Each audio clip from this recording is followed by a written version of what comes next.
bwino ndi nthawi ya nkhani mwa tsatanetsatane ndipo kupatsirani ndine Eric Nsikiti kwa poyamba nayi mitu yake. Anthu makumi awiri asanu ndi mmodzi 26 afa galimoto imene anakwera itayaka moto m'boma la Kasungu.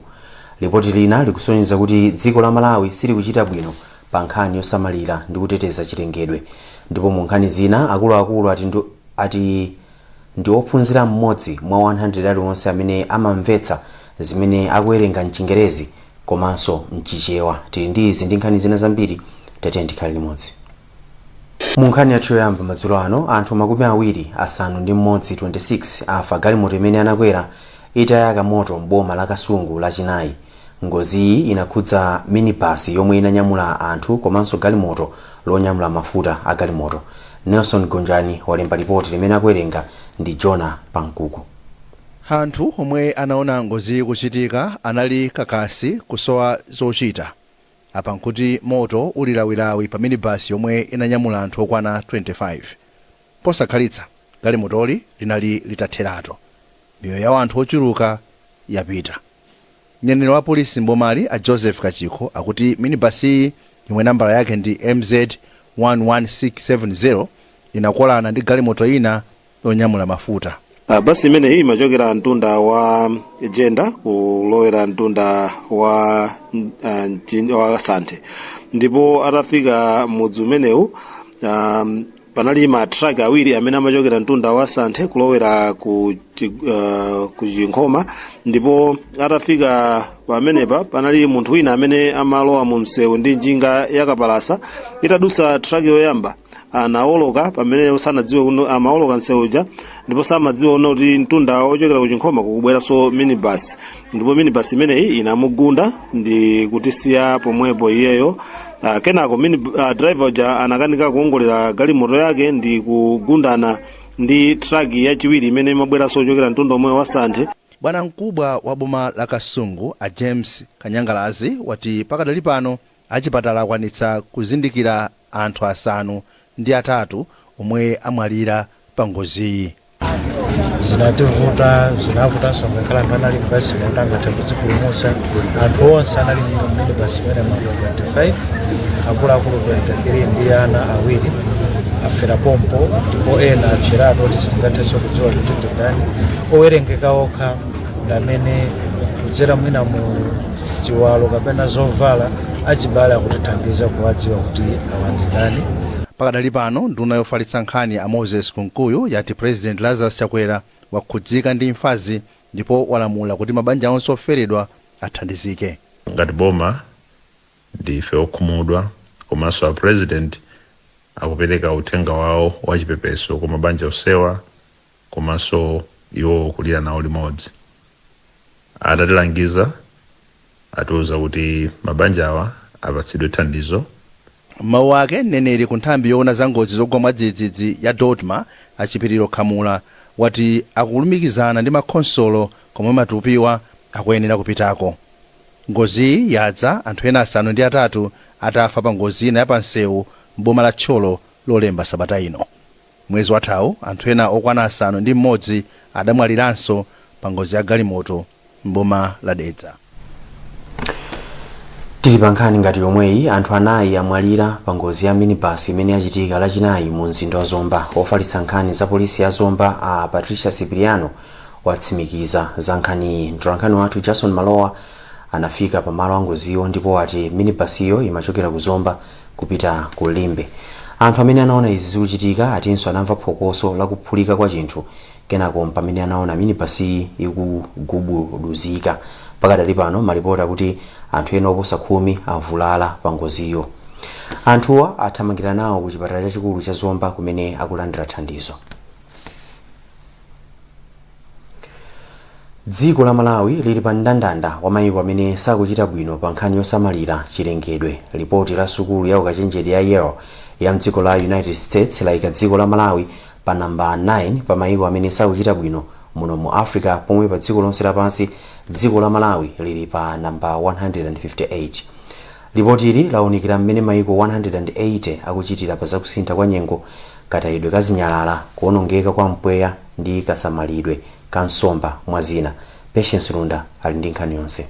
Ripoti ili latulutsidwa ndi nthambi yoona za malamulo azachilengedwe ku sukulu ya ukachenjede ya Yale, ndipo yati zomwe ripoti ili lapeza zingathandize mayiko kuyika malamulo atsopano oteteza chilengedwe. Ripoti ili lalimbikitsa mayiko kuti aziphunzira kwa mayiko ena amene akuchita bwino posamala chilengedwe chawo. Ponjezerapo, ripoti ili lapempha mayiko kuti azikhala ndi chidwi chochita kafukufuku mmene chilengedwe chilili kuti zizigwirizana ndi mayiko ena. Kumbali yake, mlembi wamkulu ku nduna yoona za chilengedwe a Yusufu Mkungula anati sakugwirizana kwenikweni ndi ripoti ili popeza dziko lino likuyesetsa maka pakulimbana ndi kusintha kwa nyengo. Amkungula anati anthu ambiri mdziko muno nawo sayika chidwi kwenikweni pa nkhani zosamalira chilengedwe. Poyankhulapo pa ripoti ili, mkulu wa bungwe la Center for Environmental Policy and Advocacy SEPA a Herbert Mwalukomo anagwirizana ndi zomwe ripoti ili lapeza ponena kuti pali chidwi chochepa pa nkhani zokhuza kasamalidwe ka chilengedwe mdziko muno, ndipo izi zimayambira kwa adindo. Amwalukomo anonjezera kuti ndi udindo wa mzika iliyonse ya mdziko muno kuti itengepo mbali poteteza chilengedwe monga pakatayidwe kazinyalala komanso kagwiritsidwe ntchito ka njira zophikira zosawononga chilengedwe. Nkhani kaya ndi za zinyalalazi ndiye kuti tizayesetsa kuti aliyense akupanga zinthu za ukhondo pakomo, komanso ngati boma tikupangapo chani tikhoza kupanga njira zonena kuti nkhani yoti tithandize nthambi zosiyanasiyana za boma zimene zimalimbana ndi nkhani za kapena zimene zili ndi udindo woteteza chilengedwe tizipatse kuthekera koyenerera kuphatikizapo nkhani ya makobiri kaya anthu olembedwa ntchito akhale okwanira kuti ngati pali madera amene kuli zovuta kwambiri kumeneko anthu achita akagwire ntchito kuti titeteze chilengedwe chimene chatitsalirachi. Pamene izi zikuchitika, dziko la Malawi likadali kukumana ndi vuto loletsa kugwiritsa ntchito mapepala opyapyala. Dziko la Eritrea ndi lomwe lili chitseka khomo pa mayiko amene sakuchita bwino pakasamalidwe ka chilengedwe mu Africa, ndipo dziko la Vietnam ndi lomwe lili chitseka khomo pa mayiko onse apa dziko lapansi. Kawirikawiri Amalawi amayang'ana kuboma pamene agwa mavuto osiyanasiyana kwa midzi ya Mauluka komanso Msundu m'boma la Nkhatabe. Anthu ayamba kugwiritsa ntchito njira zopezeka kumudzi poteteza chilengedwe. Tindi zambiri pa nkhani mu ripoti ili la Feston Malekezo.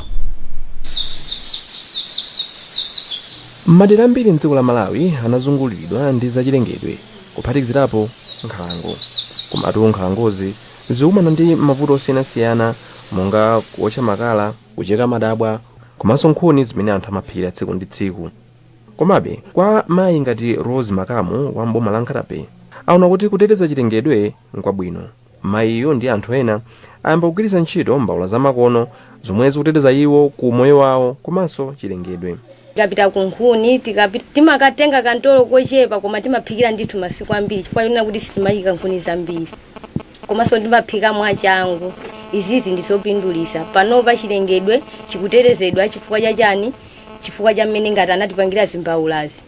Ndikale lonse anthu m'midzi yosiyanasiyana mdziko la Malawi amagwiritsa ntchito moto wapamafuwa kumene umatenga nkhuni zambiri. Pa tsiku ili mayiyu tinamupeza kuphika ndiwo ndipo anati ndi mbawula imene amayitchula kuti changu sachedwa kuphika komanso imagwiritsa ntchito nkhuni zochepa. Chimati chikagwira moto chimbawu chijenicho chisitozicho zimakhala zonena kuti zinthu zija kaya nkhuni zija zachepa kwambiri koma chifukwa chotentha kwa chimbawula chija zinthu zija zimakhala kuti chakudya chija chimatani chimapsabe chifukwa cha kutentha kwa chimbawula chija. Timati tikayika zinthu mwa 3 minutes zimakhala zoti zapsa komanso nkhuni sitimayika zambiri, tikhozoyika mwina nkhuni muzitatu kaya 4 koma zimakhala kuti chakudya chija sichimachedwa kupsa. Mayi Makamu amakhala pafupi ndi phiri la Mauluka komwe kumeneko anthu ozungulira anapanga komiti yosamalira nkhalangoyi. Alonse Mwale ndi wapampando wa gululi limene lili mdera la mfumu yakulu Malenga Nzoma. Iwo anati komiti imadalira kwambiri malamulo amene anakhazikitsidwa m'mudzimu poyiteteza. Ifeyo a komiti timapeza phindu makamaka limene timapeza ndoti tikapeza mwina ngati anthu akulakwisa mujena akudola mitengo kapena mwina kuti akulakwisa chilengedwe tikapasa mafaini timapasa malamulo kuti apereke kangachepe kamene kakalowa kuthumba kamakhala kuti kakuthandiza mu community ndiponso kakutithandiza ifeyo. Amaulana Muhone omwe zaka 48 amboma la Nkhatabe akhalako chamakala kwa zaka pafupifupi 19 tsopano, koma iwo ati ndokonzeka kusiya izi pokhapokha ngati angapasidwe china chochita. Pokambapo pa izi, mkulu wa Ripo Africa Aforce Ngwira omwe bungwe lawo likugwiranso ntchito zosiyanasiyana zoteteza chilengedwe mbomali anati pankhani ngati kupereka zochita kwa anthu boma likuyenera kugwapo ndithu. Amalawi tisayang'ane kuti kodi ndi chani chimene titagwiritsa ntchito tipeze ndalama, tiyang'ane Amalawi amawa chifukwa choti ngakhale palibe china mwina choti titagwiritsa ntchito malo moti tizigulitsa makala mitengo ikuthadi. So pano choyamba tiyang'ane njira zoti ndi njira zanji zimene tingapange kuti anthu tisagwetse makala, tisaononge mitengo. Koma ngati organization timapanganso za ma fruit trees, mitengo ya zipaso. So tikumalimbikitsa anthu kuti adzale mitengo ya zipaso, agulitse zipaso zomalo moti azigwetsa makala. Poyankhulapo mkulu woona za nkhalango mboma la Nkhatabe Magdosta Nsomba anavomereza kuti vuto loononga nkhalango lakula kwambiri ndipo pakufunikira kuti anthu agwirane manja.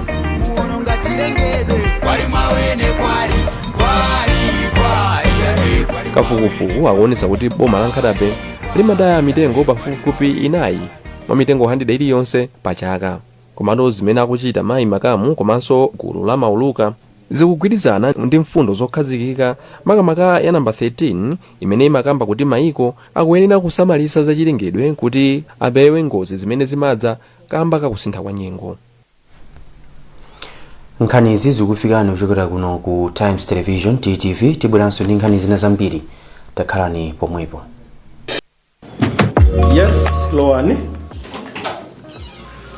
Zikomota kulandirani.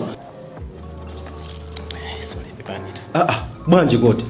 Cholembera chino bwana. Ife tu maoffice muno timagwiritsa ntchito zolembera zake zimenezi. Cholembera ichi ndi cha bundle. Zolembera za bundle zakhazi kukutumikirani kwa nthawi yayitali. Pano ndikulengeza kuti tabwera ndi zolembera zatsopano zomwe zili m'mapangidwe awiri, classic ndi winner. Zolemberazi ndi zokongola, zolemba bwino komanso zolemba nthawi yayitali. Zolembera za bundle zimabwera m'mitundu inayi, black, blue, red ndi green, ndipo mutha kugwiritsa ntchito mu ofesi, ku sukulu ndi malo ena. Akupanga zolembera za bundle ndi a Euro Industries, kampani yeniyeni ya Chimalawi. Gulani katundu wopangidwa ku Malawi konkuno kuti mutukule dziko lanu. Phone Blantyre 0888 107 261, Lilongwe 0886 074 737. Bundle, buy original, avoid counterfeit. Bundle, write miles with a smile. When pain clouds your child's sunny days, Parapain Baby swoops in, specially formulated to chase away pain and bring back the smiles. Uniquely developed so that it doesn't contain a drop of salicylic acid, ensuring the safety of our children. Whether it's fever, teething discomfort, or tummy troubles, our hero is on the case, ensuring your little one feels better, faster, with a taste kids love. But remember, it's not a sweet. Parapain Baby is designed for easy intake, chewed or dissolved. Brought to you by Mwai Pharma. Parapain Baby. Tough on fever, gentle on tummies. Of course, Blue Band is amazing on toast. Duh. But did you know there's more? Blue Band can do your topping and your frying and stir frying and mixing. Blue Band for stewing, baking sauces, also grilling and toasting. Nice in matoke and ugali and tilapia. That's right, for breakfast, lunch, dinner, snacks. Tasty, crispy. Want a bite? Mmm. So yummy every time with omega-3 and omega-6 vitamins all for free. We use it anytime with healthy G. I'll be cooking up a song for my family.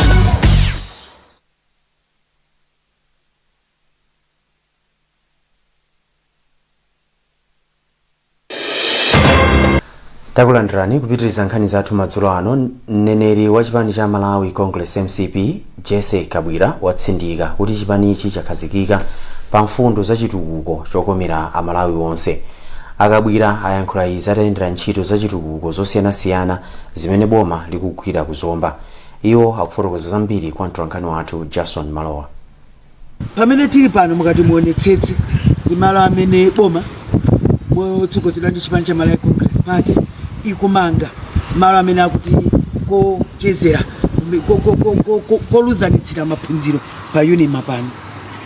Malo ano akuonetsa kuti achakwera ayikapo mtima pa umoyo wa ana skulu, ayikapo mtima pa maphunziro, akudziwa kuti ngati Malawi 2063 siyikidwa m'maphunziro palibe kumene tikupita.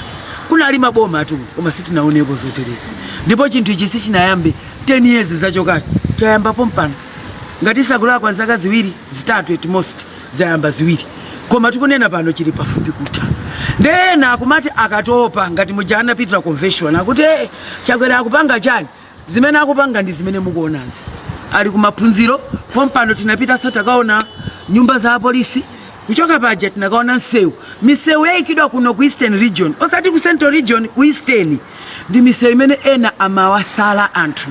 Tayankhula ndi anthu midzumu akunena kuti ife chikhalirene kulibana atikumbukira. Timeto nena ife choti 2025 tiwine ife choti akusamala mmalawi wakumudzi, Malawi osauka kuti apite ku university ndi chakwera.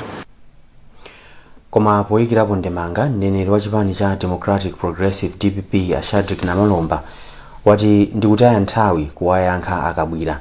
Anamalomba ati akabwira akungofuna kuonetsa kuti akugwira ntchito pamene abwereranso kachiwiri ku chipani cha MCP.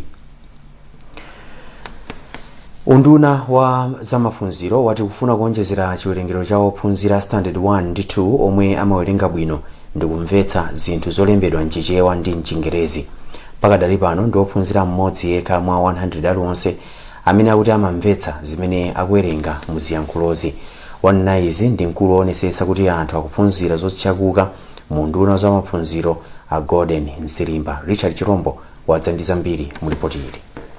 Poyankhula pamwambo, Ansilimba anati ntchitoyi ithandiza kuti ophunzira ambiri atitha kumvetsa zimene akuwerenga. Kuwerenga nkofunika kwambiri chifukwa maphunziro aliwonse amadalira mwana akamatha kuwerenga. Mukaona ka agriculture, biology, mwana akuyenera kuwerenga. So ana akamatha kuwerenga bwino chichewa ndi chizungu, azithaso kupanga study bwino aka ndi foundation yabwino imene ingathandiza kuchita bwino pa maiso a standard 8 komanso kupitira ku secondary school mpaka ku university. Ogwirizira udindo wa wachiwiri oyendetsa ntchito ku United States Agency for International Development a Jill Jupiter Jones anati ndi wokondwa kuthandiza boma la Malawi kulimbikitsa ntchito za maphunziro. Ndipo mmodzi wa aphunzitsi amene apindula ndi ntchitoyi a Alice Golozeta aku Kapeni Demonstration School mboma la Blantyre ati ndi wokonzeka kuthandiza kuti ophunzira adzimvetsa zimene awerenga. Maphunziro ndofunika kwambiri potengera kuti tili ndi ana ambiri amene sakudziwa kuwerenga, ndi program ndi training imene atiphunzitsira zithandiza kuthandizira ndithu kuti ana akapita m'masukulu tikakakwanitsa kuchita zimene zitaphunzira kuno ndikukhulupirira kuti ana ambiri akakwanitsa kuwerenga. Malingana ndi bungwe la kafukufuku la National Statistical Office, ndi ophunzira ochepa okha a standard 1 ndi 2 amene amatha kumvetsa zimene akuwerenga. Boma lati ligawa chimanga kwa manja okwana 84,000 omwe akhudzidwa ndi njala m'boma la Chikwawa. Nduna ya maboma ang'ono a Richard Chimwendo Banda yati boma lichita izi poyankha madandaulo a anthu a m'bomali. Daniel Zimba walemba ripoti limene akuwerenga ndi Kerry Napolo.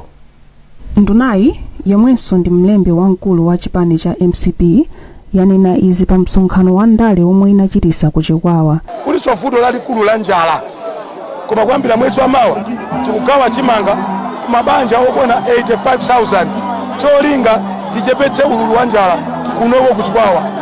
Kusanjeso manamba laso alipo chimene tikwapempha anthu nchonena kuti pakhale chilungamo pasakhale kukondera. Ndipo m'mawu ake mtsogoleri wa chinyamata mchipanichi a Steve Mondera anapempha boma kuti lichose chikole pa ngongole za ndalama yokwana 1 million kwacha komanso kuchepera apo yomwe bungwe la NIF likupereka. Poyankhapo Achimwendo Banda anati izi ndi zotheka ndipo boma lichitapo kanthu. Akuluakulu osiyanasiyana a chipani cha MCP kuphatikizapo nduna za boma anali nawo pa msonkhanowu. Ku msonkhanowu kunalinso masewero a mpira wa miyendo komanso gulu loyimba la Black Missionaries.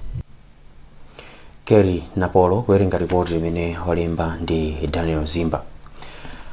Kupitiriza nkhani madzulo ano, mpingo wa CCP wakwanitsa zaka 100 chiyambire ni utumiki wake mdziko muno, koma nthambi yayikulu ya mpingowu yati ikusowekera ndalama zokwana 54 million kwacha zoti ichititsire mwambo wokondwerera zakazi.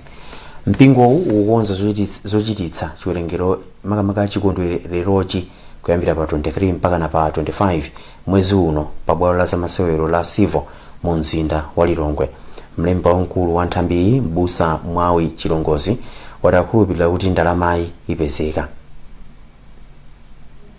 Zokonzekera zili mkati ndithu tikufika kumapeto tiyamba lachisanu tikhala ndi book launch komanso ndina zinthu izizi buku lomwe tikupanga launch lalembedwa chifukwa cha chikondwerero chichi ndiye tikalikhazikitsa tsiku limenelo, ndipo mulendo olemekezeka ndi modereta wakuchokera ku Church of Scotland amene tikakhale naye. Loweruka tili ndi machi komanso kukhazikitsa mwala pa malo amene timange maofisi athu ku 18, ndipo tikachoka pamene tikayenda ulendo wa ndawala kupita ku Sivo Stadium kumene kwakakhalenso zoonetsa. Ndipo Mbusa Biswick Nkoma ndi moderator wa sinodi.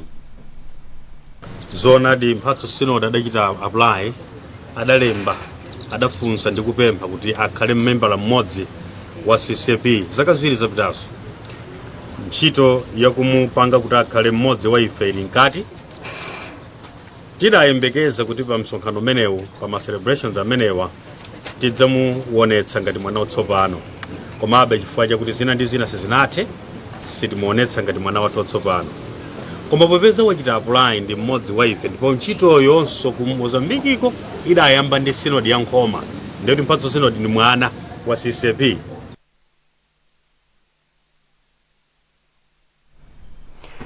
Nkhani zathu ndi zomwezi, koma tisanasiyane nayinso mitu yake.